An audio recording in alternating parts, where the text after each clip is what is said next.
You ever notice how the biggest secrets hide right there, in plain sight? Like, literally staring you in the face the whole time. Picture this. Meghan Markle standing just a few feet away from Queen Elizabeth, all polished and perfect, when she supposedly leans toward Harry and whispers, "Who's that next to your grandma?" Excuse me, what? Who's that next to your grandma? Girl, really? You mean to tell me Meghan didn't recognize Prince Andrew, the Queen's own son? The man plastered on every British newspaper, walking beside Her Majesty for decades? Either Meghan was the most clueless royal girlfriend in history, or she was playing dumb. And oh, honey, it looks more and more like she was playing a role. Because this wasn't about one awkward little question. Oh no, this was the beginning of a trail. A long, glittery, scandal-soaked trail full of receipts, private flights, scrubbed interviews, and eyebrow-raising coincidences that'll make you wonder. Did Meghan really not know Andrew? Or did she know him too well? Let's rewind the clock. Picture it, a cold London evening over a decade ago. A British journalist out for a drink with a then-unknown actress named Meghan Markle, hungry for fame, eager to break into the British press. He says she wasn't confident or regal, not the Duchess we see today. Nah, she was quiet, calculating, a woman with a mission. Between talk about her messy divorce and struggling love life, she suddenly brings up Ashley Cole, the footballer famous for his chaos-filled love story with Cheryl. But the moment she realizes the journalist knows Ashley personally, her whole face changes. Gone was the flirty chatter. It was business now. She wasn't there to find love. She was scouting press plugs. She wanted the attention, the exposure, the headlines. Ashley Cole was just a stepping stone, and she knew exactly how to use it. But oh baby, that was just the start. Because that same pattern, that same sharp, quiet calculation would follow Meghan everywhere she went. She's always claimed she studied abroad in Argentina, right? A semester here, a global citizen moment there, sounds wholesome enough. But what if I told you the story doesn't add up?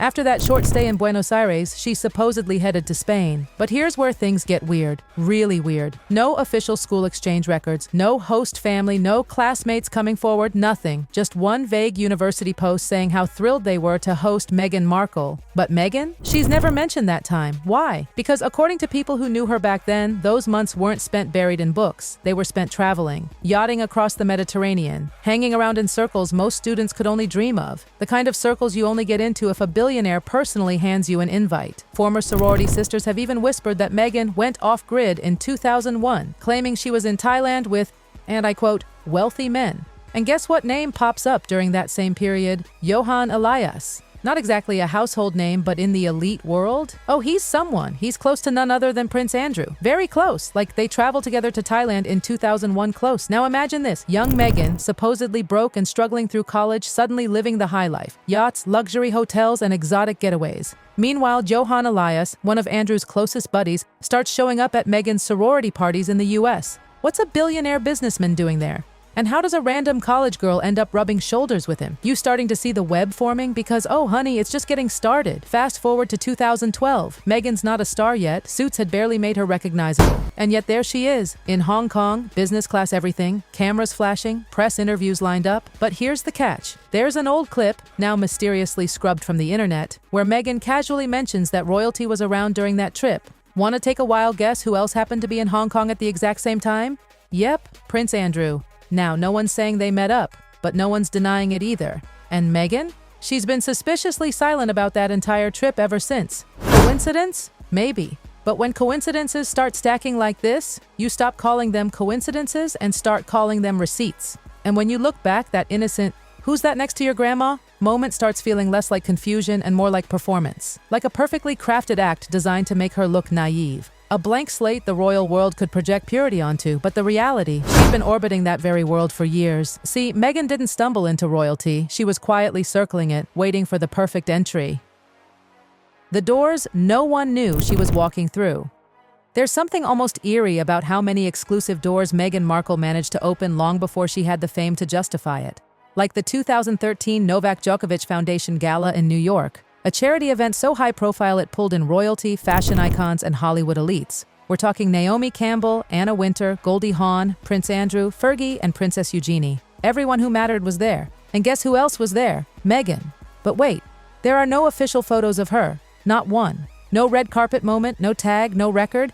Just whispers. Whispers that she'd gotten in not through fame, not through work, but through connections. How does a barely known TV actress with 134 minutes of total screen time end up in the same room as royals and billionaires? Think about that. She wasn't a star, not yet, but she had access people dream of. Yeah, that little study abroad stint that always sounds so harmless. Turns out it might be one of the murkiest, most conveniently scrubbed chapters in her life. So, officially, Meghan's record says she did a 3-month cultural program at IE University in Madrid. Cute, right? But ask anyone who was there and the trail just vanishes. No photos, no classmates, no host family, not even a random blurry Facebook tag from a night out. Nothing. It's like those 3 months never existed. And get this, Meghan's name might not appear on any flight logs, but photos from around that time sure raise eyebrows. One picture shows her in a wide-brimmed Panama hat on a luxury yacht in the Mediterranean. Sounds innocent, until you notice who else is in that same shot. Karine Shuliac. If that name makes your skin crawl, there's a reason. Karine wasn't just another socialite.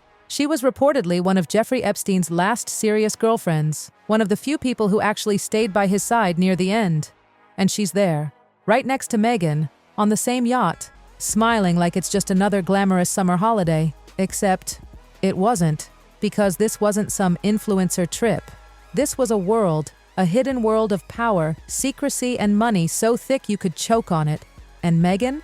She was right in the middle of it, long before anyone called her Her Royal Highness. And that yacht photo, it's not just her and Karine. Guess who else pops up in that circle around that same time? Deepak Chopra. Yes, that Deepak Chopra, the spiritual guru, the self-help icon, the man who, years later, would publicly gush over Meghan's birthday mentorship initiative. Sweet, right? Except, Deepak's name also appears in leaked financial documents connected to Epstein's secret charitable networks. Now, I'm not saying Deepak was involved in anything shady, but come on, the same handful of names keep orbiting around Meghan's life. Andrew, Johan, Karine, Deepak, and they all trace back to the same web of billionaires, yachts, and questionable philanthropy. You starting to feel the chill? Because every layer you peel back just gets darker. The Jamaica wedding and the royal shadows. Then there's that infamous Jamaica wedding. Oh, the one where Harry flew economy like a regular guy and Meghan showed up on a private jet. Courtesy of who, you ask? None other than Ron Burkle, co-owner of Soho House. Yeah, the same Soho House that connected Meghan to half the British upper class before she ever dated a Windsor. And who else was there in Jamaica? Eugenie, Fergie, and reportedly, Prince Andrew. But funny thing, there are no photos.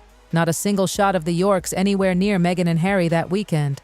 The press painted it as a romantic getaway, a couple-in-love moment.